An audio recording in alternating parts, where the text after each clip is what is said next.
Hello friends, हम कर रहे थे राजस्थान के पुरातात्विक स्थल यानी कि सभ्यता स्थल। हमने एक एक करके सभी स्थलों का अध्ययन कर लिया है। अब राजस्थान का सबसे इम्पोर्टेंट जो एग्ज़ाम की दृष्टि से काफ़ी महत्वपूर्ण है वो है विराट सभ्यता स्थल, जिससे एग्ज़ाम के अंदर प्रश्न पूछे जाते हैं और बहुत ही बढ़िया तरीके से हम उसको करने वाले हैं। इसके बाद छोटे छोटे जो सभ्यता स्थल बचे हैं उन सबको हम करेंगे। परीक्षा के अंदर कहीं से भी कोई प्रश्न आता है तो हमारा प्रश्न छूटे ना, इसलिए हम सबका अध्ययन करेंगे। लेकिन आज सबसे इम्पोर्टेंट विराट सभ्यता स्थल का अध्ययन करते हैं कि विराट सभ्यता स्थल राजस्थान के जयपुर जिले के शाहपुरा के अंदर एक कस्बा है विराट, वहाँ से मिला है। विराट का जो प्राचीन नाम है वो विराटनगर है, और विराटनगर वही जो महाभारत काल के अंदर महाभारत के अंदर जिसका उल्लेख मिलता है विराटनगर, वही विराटनगर है जहाँ पर पांडवों ने अपना अज्ञातवास व्यतीत किया था।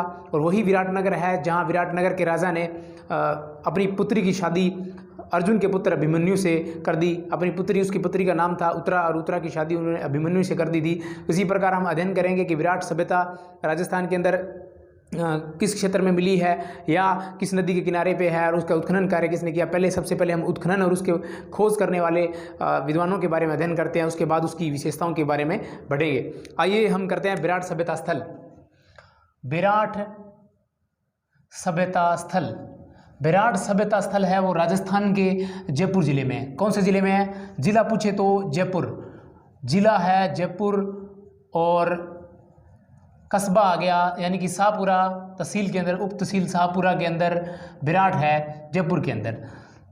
इस जो सभ्यता स्थल है, सबसे इम्पोर्टेंट बात है कि इसकी नदी है इसकी बाणगंगा, नदी है बाणगंगा, नदी है बाणगंगा। पहले भी बताया था, अभी कोई सभ्यता स्थल है वो किसी न किसी नदी के किनारे ही पनपता है, क्योंकि वहाँ के जो नदी के क्षेत्र है वहाँ पे कुछ उपजाऊ भूमि होती है और पानी की व्यवस्था होती है, तो लोगों का जनजीवन आसान हो जाता है। इसलिए सभ्यताओं का विकास हमेशा नदी के किनारे पे होता है, हुआ है, और उसकी नदी है वो बाणगंगा। ये प्राचीन मत्स्य जनपद, सबसे इम्पोर्टेंट बात यहाँ लिखते हैं हम, प्राचीन मत्स्य जनपद, मत्स्य जनपद की राजधानी है, जनपद मत्स्य जनपद की राजधानी था, राजधानी मत्स्य जनपद की राजधानी। अब कह लो कि प्राचीन मत्स्य जनपद जिसे विराटनगर, विराट को विराटनगर कहा जाता था, विराट को विराटनगर कहा जाता था। उपनाम कह लो या दूसरा नाम कह लो, विराट को विराटनगर कहा जाता था। और विराटनगर की राजधानी यानी कि विराट मत्स्य जनपद की राजधानी थी विराटनगर, मत्स्य जनपद की राजधानी विराटनगर थी, और विराट को ही विराट कहा जाता था। अभी इंपॉर्टेंट बात है यहाँ पे मत्स्य जनपद, ये से पूछा जाता है कि महाभारत में इसका उल्लेख है, महाभारत में किस सभ्यता स्थल का उल्लेख है? महाभारत में उल्लेख है, किस सभ्यता स्थल का उल्लेख है? तो वो है विराट सभ्यता। एक प्रश्न ऐसे पूछा जाता है कि महाभारत काल में किसी जनपद की राजधानी रहा राजस्थान का कौन सा सभ्यता स्थल है? तो वो आएगा विराट सभ्यता स्थल। ये मत्स्य जनपद की राजधानी, देखिए मत्स्य जनपद की राजधानी विराटनगर थी। राजधानी कौन सी थी? विराटनगर थी, राजधानी विराटनगर थी। अगर प्रश्न ये पूछ लिया जाता है कि मत्स्य संघ की राजधानी, मत्स्य संघ की राजधानी क्या? मत्स्य संघ की राजधानी अलवर थी। ये राजस्थान का एकीकरण के समय था। आज भी राजस्थान का 30 मार्च है और राजस्थान का स्थापना दिवस है, इसलिए आप सभी को राजस्थान स्थापना दिवस की बहुत बहुत बधाई। और इस दिन हमारे राजस्थान का वर्तमान स्वरूप है कुछ न कुछ सामने आया था और राजस्थान का निर्माण प्रारंभ हो गया कहते हैं, तो राजस्थान दिवस 30 मार्च को मनाया जाता है। मत्स्य संघ जो राजस्थान के एकीकरण के समय जो सर्वप्रथम संघ बना था वो मत्स्य संघ, और उसकी राजधानी अलवर थी। लेकिन मत्स्य जनपद की राजधानी वो विराटनगर थी, और विराटनगर, प्राचीन विराटनगर को विराट कहा गया। विराट राजस्थान के जयपुर जिले की शाहपुरा तहसील में है, नदी बाणगंगा है। और यहाँ ये सभ्यता स्थल, राजस्थान का ये सभ्यता स्थल है जिसका महाभारत में उल्लेख है, तो विराट है, विराट सभ्यता स्थल है। यहाँ एक कुछ बातें हैं कि यहाँ प्रागैतिहासिक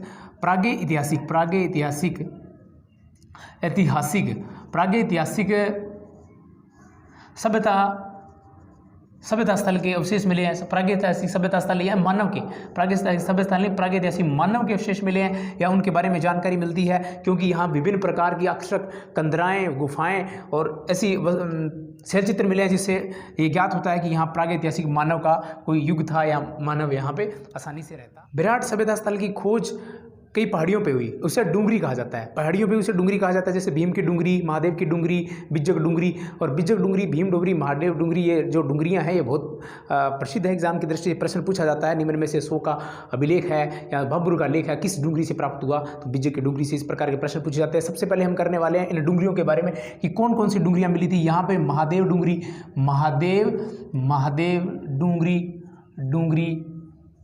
बिज्जक डूंगरी, भीम डूंगरी, इस प्रकार की डूंगरियां मिली थी। सबसे पहले महादेव डूंगरी पर इसकी खोज हुई थी। खोज करने वाले सबसे पहले खोज की थी 1936-37 में दयाराम साहनी ने। किसने की? दयाराम साहनी ने इसकी खोज की। याद रखने वाली बात है, दयाराम साहनी ने इसकी खोज की थी 1936-37 में। इस सभ्यता स्थल यानी कि विराट सभ्यता स्थल की खोज 1936-37 के अंदर दयाराम साहनी ने की थी। अब देखो महादेव है, महादेव यानी कि महान वो है जिसके अंदर दया है। महान वो है जिसके अंदर दया है, महान वो है जिसमें दया है, महान वो है जिसमें दया, यानी कि दयाराम साहनी ने इसकी खोज की। दयाराम साहनी ने इसकी खोज की और प्रारंभिक उत्खनन भी करवाया। हम यहाँ खोजकर्ताओं के बारे में एक सामान्य अध्ययन कर रहे हैं, उसके बाद हम विस्तृत अध्ययन करेंगे किससे क्या मिला, किस डूंगरी से क्या प्राप्त हुआ, ये ताकि हम विभिन्न जो खोज करता है उनका अध्ययन आसानी से संकलन करके याद कर सकें। इसलिए हमने यहाँ पे पहले उनको खोजकर्ताओं को लिया है। तो हम सामान्य बात करते हैं कि खोज 1936-37 के अंदर दयाराम साहनी ने की। कौन सी डूंगरी से? महादेव डूंगरी से की। महादेव यानी महान वो होता है जिसमें दया होती है, यानी कि महान वो होता है जिसमें दया होती है। दयाराम साहनी ने 1936-37 में महादेव डूंगरी पर विराट सभ्यता स्थल की खोज की। इसके बाद क्या आता है? अब देखिए, इसके बाद आता है कि 1936 यानी कि 36 दूणे 72 होते हैं, लेकिन हम लिखेंगे 62। क्या लिखेंगे? 62। 1962 के अंदर 36 दूणे 72 नहीं 62 लिखते हैं। 72 में अब महादेव है। महादेव कहाँ रहते हैं? कैलाश पे रहते हैं। कैलाश रहते हैं। कैलाश पर रहते हैं। कब रहते हैं? कैलाश पे होते हैं जब उनको क्या हो जाता है? कंठ नीले हो जाते हैं। महादेव कैलाश पे रहते हैं, जब उनको गुस्सा आता है तो उनके कंठ नीले हो जाते हैं, यानी कि नील रतन। और कैलाश दीक्षित महादेव डूंगरी से, यानी कि महादेव कैलाश पर्वत पे रहते हैं, उनके कंठ नीले होते हैं, यानी कैलाश दीक्षित और नील रतन ने 1962 के अंदर महादेव डूंगरी पर उत्खनन कार्य किया। इसका उत्खनन कार्य और किया गया, वो 1962 में किसने किया था? कैलाश दीक्षित और नील रतन ने किया कि महादेव कैलाश पे रहते हैं, उसके कंठ नीले होते हैं, इसलिए कैलाश दीक्षित और नील रतन ने 1962 के अंदर महादेव डूंगरी पर इस सभ्यता का उत्खनन आगे बढ़ाया और किया। अब इसके बाद और आता है कि राम सिंह एक शासक हुए थे, राम सिंह द्वितीय शासक हुए थे। कछवा वंश के शासक थे राम सिंह द्वितीय के समय भी यहाँ एक किलेदार था। किलेदार जिसका नाम था कित्ताजी खांगरोत ने भी यहाँ उत्खनन करवाया। या कुछ खोज सामान मिला, इसको कुछ खोजा गया, सामान मिला, वो मिला स्वर्ण मंजूसा मिली इसको। स्वर्ण मंजूसा मिली थी, यहाँ से खुदाई के अंदर मिली थी, यहाँ इसको प्राप्त हुई स्वर्ण मंजूसा। वहाँ इस स्वर्ण मंजूसा में महात्मा बुद्ध के अस्थि अवशेष हैं, यानी महात्मा बुद्ध से संबंधित कोई अवशेष इसमें प्राप्त हुए हैं। महात्मा बुद्ध से संबंधित कोई अवशेष इसमें प्राप्त हुए। ये किसने खोजा था? राम सिंह द्वितीय के समय किलेदार कित्ताजी खांगरोत ने खोजा। स्वर्ण मंजूसा मिली है, इसमें महात्मा बुद्ध से संबंधित कुछ अस्थि अवशेष या कुछ सामग्री मिली है, जिससे हम अंदाज़ा लगा सकते हैं कि यहाँ पे मौर्यकालीन अवशेष मिले हैं। यहाँ जो अवशेष मिले हैं वो 3 चरणों में बांटे गए हैं, मौर्यकालीन, पूर्व मध्यकालीन। ये सब जो है वो हम विस्तृत अध्ययन इसका करेंगे। अब हम यहाँ कर रहे हैं एक बार इनका सामान्य अध्ययन उत्खनन के बारे में और खोजकर्ताओं के बारे में कर रहे हैं। अब सबसे इम्पोर्टेंट बात है कि 1937 के अंदर एक बहुत इंपॉर्टेंट है, एग्जाम की दृष्टि से बहुत इंपॉर्टेंट प्रश्न बन रहा है। 1937 के अंदर यहाँ पे एक भब्रू का शिलालेख खोजा गया।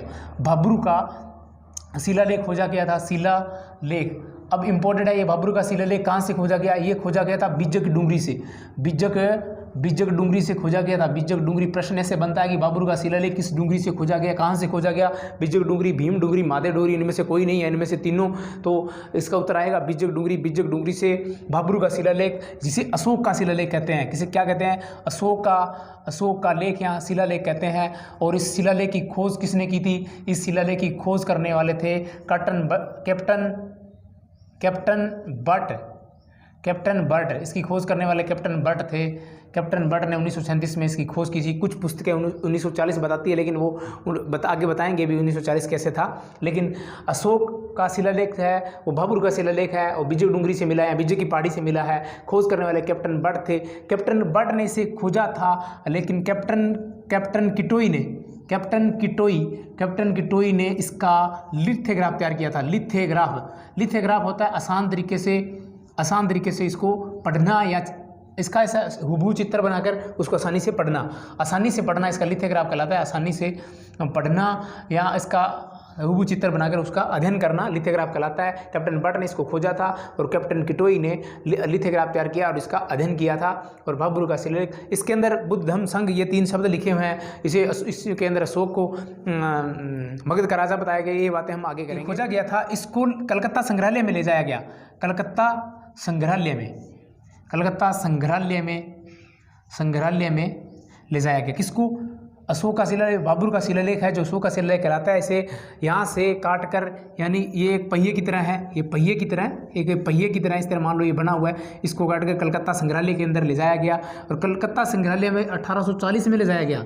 इसलिए कुछ कहते हैं कि 1840 में ले जाया गया और 1840 में ही कैप्टन किटोई ने इसका लिथोग्राफ तैयार करके अध्ययन किया था। इसलिए कुछ किताबें कहती है जिसका पूर्णतः अध्ययन है वो 1840 में हुआ, इसलिए इसकी खोज कई 1840 मानते हैं, लेकिन नहीं, और इसकी खोज हमेशा 1937 में हुई थी। ये यहाँ में प्रश्न आए तो यही रहेगा कि भाभुर शिलालेख की खोज कब हुई।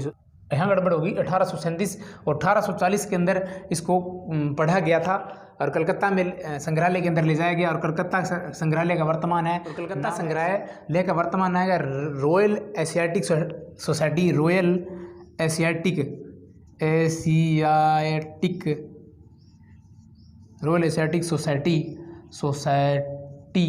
ऑफ बंगाल कलकत्ता संग्रहालय इसका नाम है। और ये 1840 के अंदर पढ़ा गया। इसके बाद इसका दूसरा, जो अशोक का दूसरा शिलालेख या जो भाभुर से खोजा गया, दूसरा जो लेख था वो खोज करने वाले एशियल कार्लाइन थे। कार्लाइन थे। एशियल कार्लाइन राजस्थान पुरातात्विक सर्वेक्षण के मुख्य श्रेय दिया जाता है। पुरातात्विक सर्वेक्षण का मुख्य या केंद्र के रूप में श्रेय दिया जाता है एशियल कार्लाइन ने। ये हुआ था कनिंघम के निर्देशन में। कनिंघम जो निर्देशक, भारत के पुरातात्विक विभाग के निदेशक रहे थे या संस्थापक रहे थे कनिंघम, उन्हीं के साथ एशियल कार्लाइन ने राजस्थान के अंदर पुरातात्विक विभाग में इन्होंने भाभुर का द्वितीय शिलालेख खोजा खोजा गया था। भाभुर का शिलालेख खोजा गया था। ये यहाँ भीमडुंगरी से खोजा गया था। भीमडुंगरी से खोजा गया था। कहाँ से खोजा गया था? भीमडुंगरी से खोजा गया था।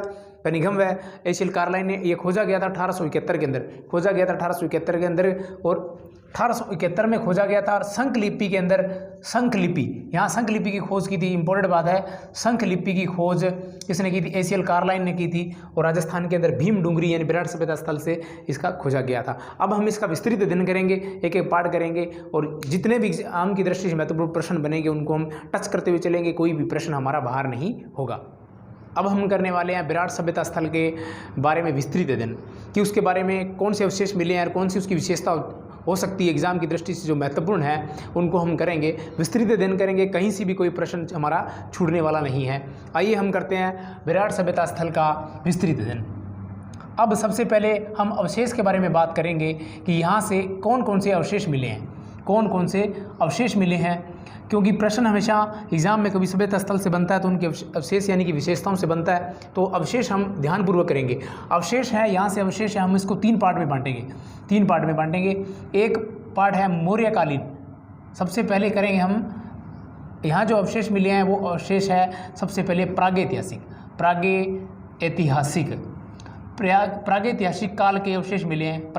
काल के अवशेष मिले हैं। दूसरे हैं मौर्यकालीन अवशेष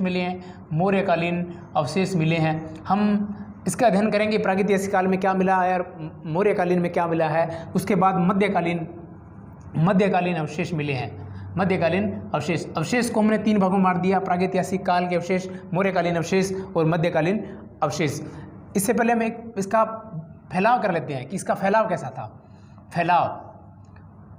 फैलाव था, जो विराट सभ्यता स्थल थी वो विराटनगर एक पहाड़ी थी। कौन सी पहाड़ी थी? विराटनगर।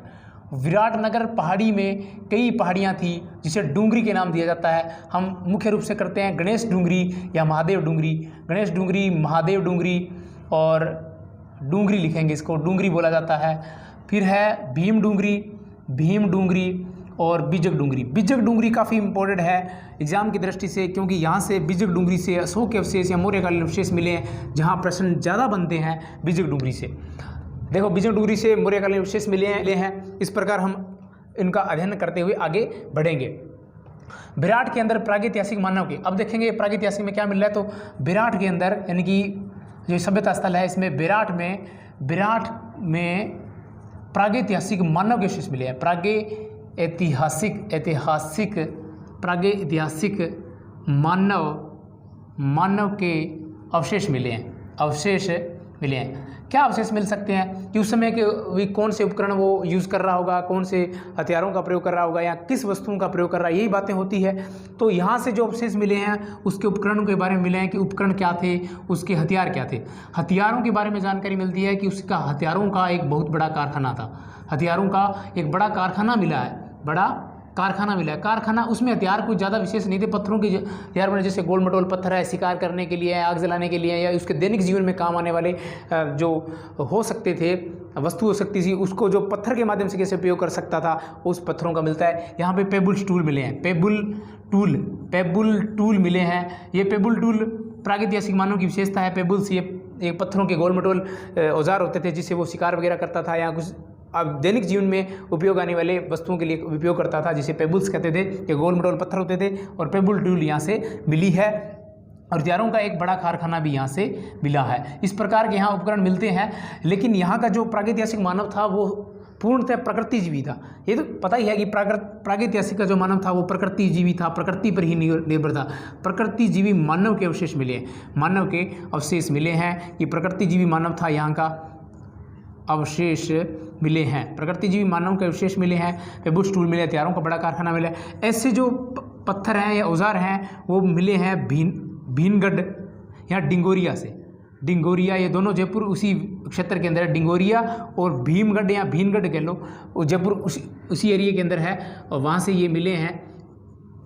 क्या मिले हैं? पेबुल टूल है, हथियारों का कारखाना है। इस प्रकार के उपकरण मिले हैं जो प्रागैतिहासिक मानव अपनी सुविधा के लिए अपने दैनिक जीवन के अंदर उपयोग करता था। उसके बाद क्या है और मिला है कि विराट के अंदर से 1990 के सेल चित्र मिले। 1990 के सेल चित्र मिले।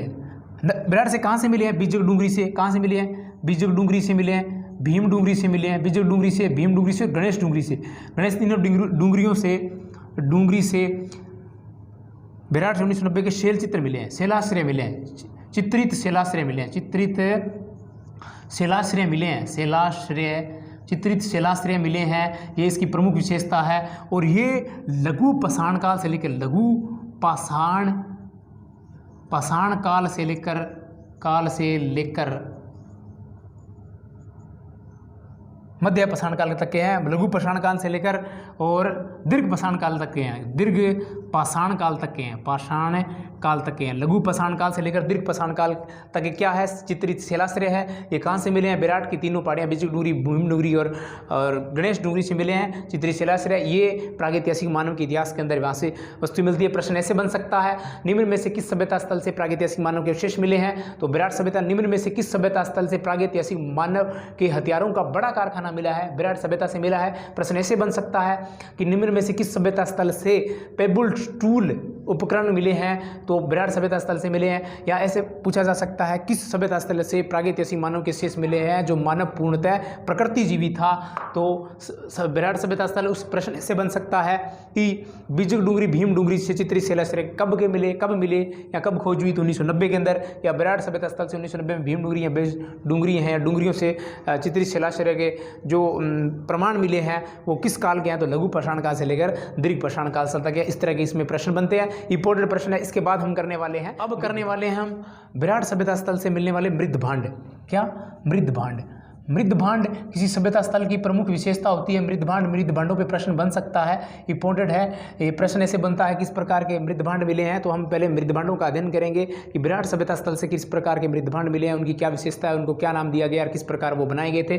तो हम सबसे पहले ये बात करेंगे कि विराट सभ्यता के अंदर, विराट सभ्यता ताम्र प्रशानी की ताम्र थी। ताम्र युग के अंदर, विराट में ताम्र युग में भी जो मृदभांड है वो चाक पर बनाए जाते थे। मृदभांड चाक पर बनाए जाते थे। किस पर बनाए जाते थे? चाक पर बनाए जाते थे। यानी कि चाक का प्रयोग होता था। मृदभांडों को बनाने के लिए चाक का प्रयोग होता था। ताम्र युग में भी, विराट सभ्यता ताम्र युगीन है ना, ताम्र युग के अंदर भी मृदभांडों का निर्माण है चाक से किया जाता था, यानी कि चाक का प्रयोग होता था। इनका जो नाम था, मृदभांडों का नाम था, वो दिया गया था आकर कलर पात्र। आकर कलर पात्र कि हाथ लगाने से, इस पे हाथ लगाने से गेरुआ रंग लग सकता था। गेरुआ रंग लग जाता है। स्लेटी रंग गेरुआ रंग कह दो जी, ग्रे कलर होता है। स्लेटी रंग हाथों के लग जाता है। गेरुआ रंग स्लेटी रंग है, वो हाथों के लग जाता है। गेरुआ रंग हाथों के लग जाता है। गेरुआ रंग स्लेटी रंग हाथों के लग जाता था। इसका नाम दिया गया आकर कलर पात्र। नाम क्या है इनका? आकर कलर पात्र है। ये उकेरण विधि द्वारा पकाया जाता है। उकेरण विधि द्वारा बनाए गए, उकेरण विधि द्वारा बनाए गए हैं। जैसे कि आहार सभ्यता स्थल में बनाए गए, उसी प्रकार उकेरण विधि द्वारा विराट सभ्यता स्थल के अंदर भी मृदभांडों का प्रयोग किया जाता था। अब इंपॉर्टेंट बात आती है कि मृदभांड कैसे थे? NBPW। यहाँ मृदभांडों की जो विशेषता है, किस प्रकार के मृदभांडों का विशेष, मोस्ट इंपॉर्टेंट प्रश्न बनता है कि विराट सभ्यता स्थल से किस प्रकार के मृदभांडों की संस्कृति का उल्लेख मिलता है, किस प्रकार के मृदभांड मिलते हैं, तो वो है मृदभांड NBPW संस्कृति के मृदभांड मिलते हैं। NBPW से उत्तरी यानी कि नॉर्थ ब्लैक पॉलिश्ड वेयर, यानी कि उत्तरी काले चित्रित मृदभांड, उत्तरी काले चित्रित मृदभांड का उल्लेख कहाँ से मिलता है, कहाँ से जानकारी मिलती है? ये विराट सभ्यता स्थल से खोजे गए हैं। उत्तरी यानी कि नॉर्थ ब्लैक पॉलिश्ड वेयर, यानी कि NBPW प्रकार के मृदभांड कहाँ से मिले? विराट सभ्यता स्थल से मिले हैं। और सबसे इम्पोर्टेंट बात, जो इस प्रकार के जो अवशेष मिले हैं, यानी कि जो उकेरण विधि से बनाए गए हैं ये मृदभांडों के अवशेष है, वो गणेश्वर सभ्यता के अंदर भी मिला है। गणेश्वर सभ्यता सिक्करवाली में मिलता है। और जोधपुर सभ्यता जयपुर के अंदर है। जोधपुर सभ्यता जो जयपुर के अंदर है, उस सभ्यता के अंदर भी इस प्रकार के मृदभांड मिले हैं। अब एक इतिहासकार का नाम आता है RC अग्रवाल। RC अग्रवाल कहते हैं कि यहाँ पे जो मृदभांड है वो सिंधु सभ्यता को निर्यात किए जाते थे। सिंधु सभ्यता को निर्यात किए। RC अग्रवाल नाम लिखता हूँ मैं, RC अग्रवाल, ये इतिहासकार है। RC अग्रवाल ने कहा कि यहाँ के जो ताम्र युगीन या ताम्र जो मृदभांड है, जब ताम्र के जो उपकरण हैं वो सिंधु सभ्यता को निर्यात किए जाते थे। सिंधु सभ्यता को निर्यात किए जाते थे।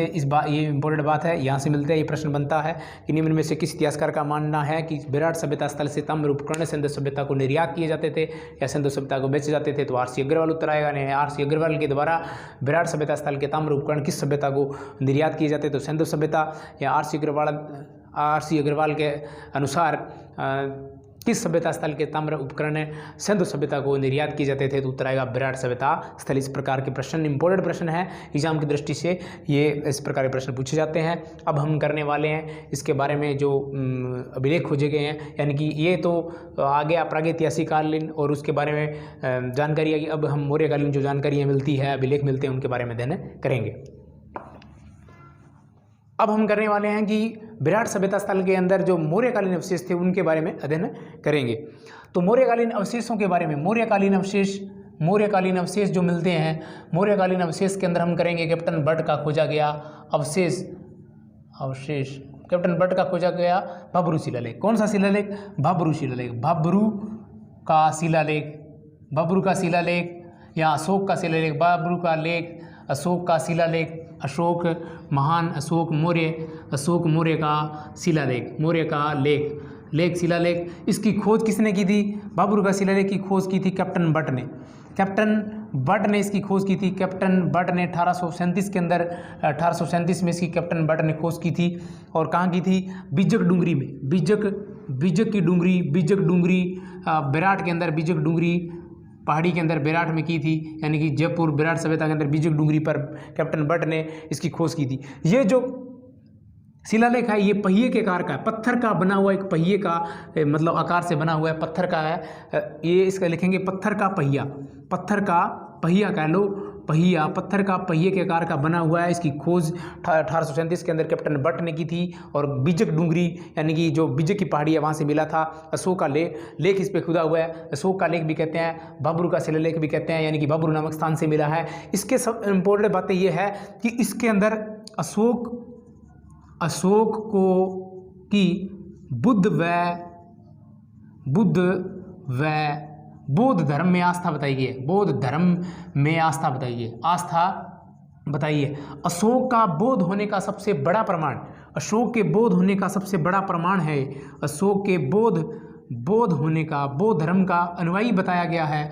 इसमें बौद्ध धर्म का अनुयायी बताया गया और बौद्ध धर्म का अनुयायी या बौद्ध होने का सबसे बड़ा प्रमाण है। सबसे बड़ा प्रमाण कोई है तो वो है कौन सा? भब्रू का लेख, शिलालेख, अशोक का शिलालेख भब्रू। इसके जो भब्रू शिलालेख है इसमें 3 शब्द लिखे हैं, बुद्ध, धम्म और संघ। बुद्ध, धम्म, संघ। बुद्ध धम्म संघ के साथ अशोक का उल्लेख बताया गया कि अशोक बौद्ध धर्म का अनुयायी है, अशोक बौद्ध धर्म को मानता है। इसमें अशोक को मगध का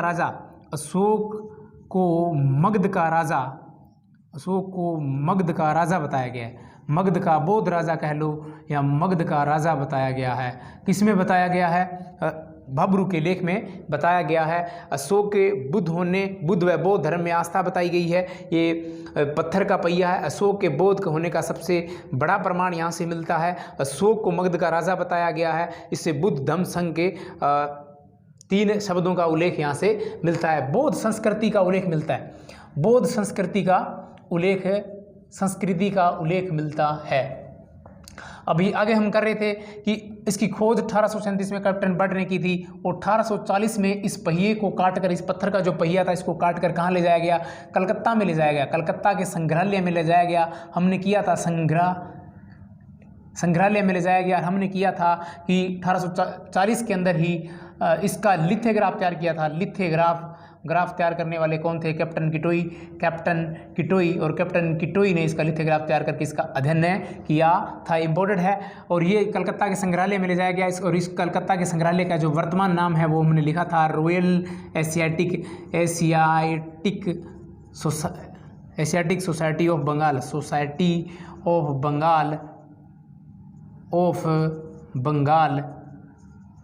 कलकत्ता संग्रहालय, कलकत्ता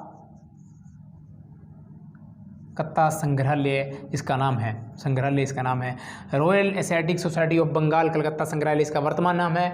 और 1840 में कैप्टन किटोई ने इसका लिथोग्राफ तैयार किया था, जिसे 1837 में कैप्टन बट ने खोजा था। ये इसकी इम्पोर्टेंट है कि बेराट के अंदर महाभारतकालीन कुछ अवशेष थे। महाभारतकालीन अवशेष या जानकारी क्या मिलती है? जानकारी क्या मिलती है हमें? वो जानकारी ये मिलती है कि बेराट यानी कि विराटनगर, बेराट का प्राचीन नाम था बेराट का प्राचीन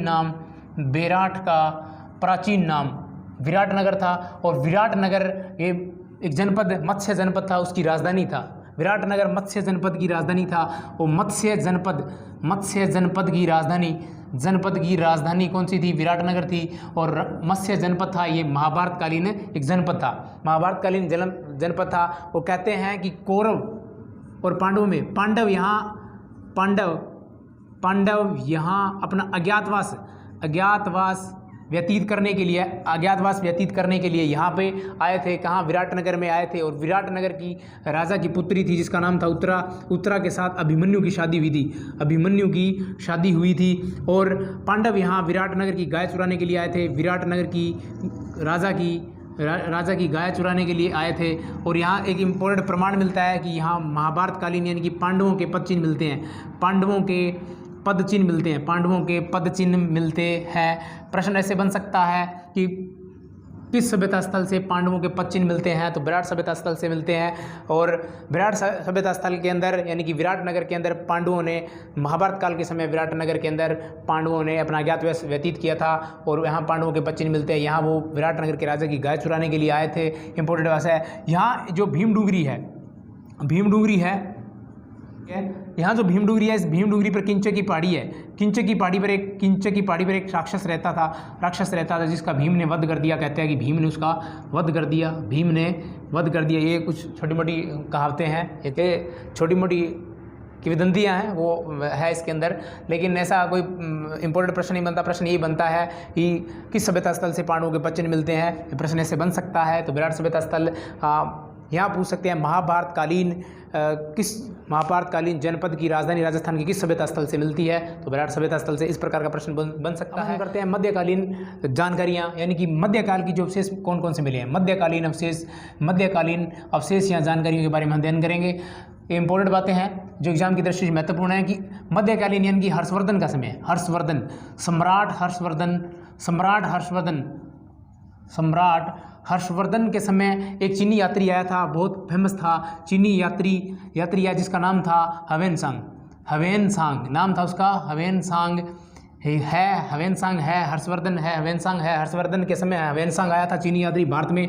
बौद्ध जो मठ है या बौद्ध जो स्थल है उनका अध्ययन करने के लिए, उनकी यहाँ बौद्ध धर्म की जानकारी प्राप्त करने के लिए, बौद्ध धर्म का ज्ञान प्राप्त करने के लिए, यहाँ बौद्ध धर्म का अध्ययन करने के लिए भारत में चीनी यात्री हवेनसांग आया था। और हवेनसांग 634 ईस्वी में विराट का दौरा करता है, यानी कि विराट स्थल का दौरा करता है, यानी कि विराट जाता है। विराट का दौरा करता है, यानी कि विराट स्थल जाता है, उसकी यात्रा करता है। तो 634 में वो क्या देखता है? वो बताता है कि विराट शब्द है, जो विराट सभ्यता स्थल है, इसका आकार बताता है। कौन? हवेनसांग आकार बताता है 2.5 मील। कहता है ये 2.5 मील में फैला हुआ एक बौद्ध स्थल है।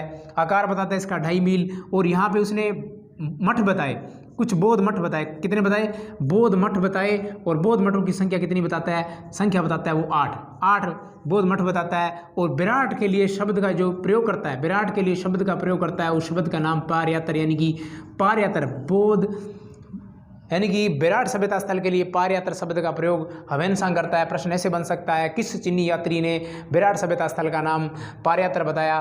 तो हवेनसांग ने। प्रश्न ऐसे पूछ सकते हैं, चीनी यात्री हवेनसांग ने राजस्थान की किस सभ्यता स्थल का नाम पारयात्र बताया? तो विराट सभ्यता स्थल। इस प्रकार के प्रश्न इसमें पूछ सकते हैं। या प्रश्न ऐसा बन सकता है कि विराट सभ्यता स्थल के अंदर चीनी यात्री हवेनसांग ने कितने बौद्ध मठों का उल्लेख किया है? तो 8 बौद्ध मठों का उल्लेख किया है। या उसका आकार का कितना बताया? तो 2.5 मील के बारे में 2.5 मील बताया है। इस प्रकार की जानकारी हमें मिलती है। और ये प्रश्न ऐसा बन सकता है कि चीनी यात्री हवेनसांग विराट सभ्यता स्थल की खोज यात्रा कब की? तो 634 ईस्वी में की। इसके बाद जो अन्य जानकारियाँ हैं वो हम उसका अध्ययन करेंगे, विस्तृत अध्ययन करेंगे कि विराट सभ्यता स्थल से कौन से अवशेष मिले हैं, कौन सी जानकारी और मिली है बौद्धकालीन और अन्य, उन सब जानकारियों का हम अध्ययन करेंगे। आप सभी साथियों से आग्रह है, आपका अपना YouTube चैनल दा प्रसाद विद्या प्रेम सब्सक्राइब करें, लाइक करें, शेयर करें, बेल आइकन प्रेस करें। धन्यवाद।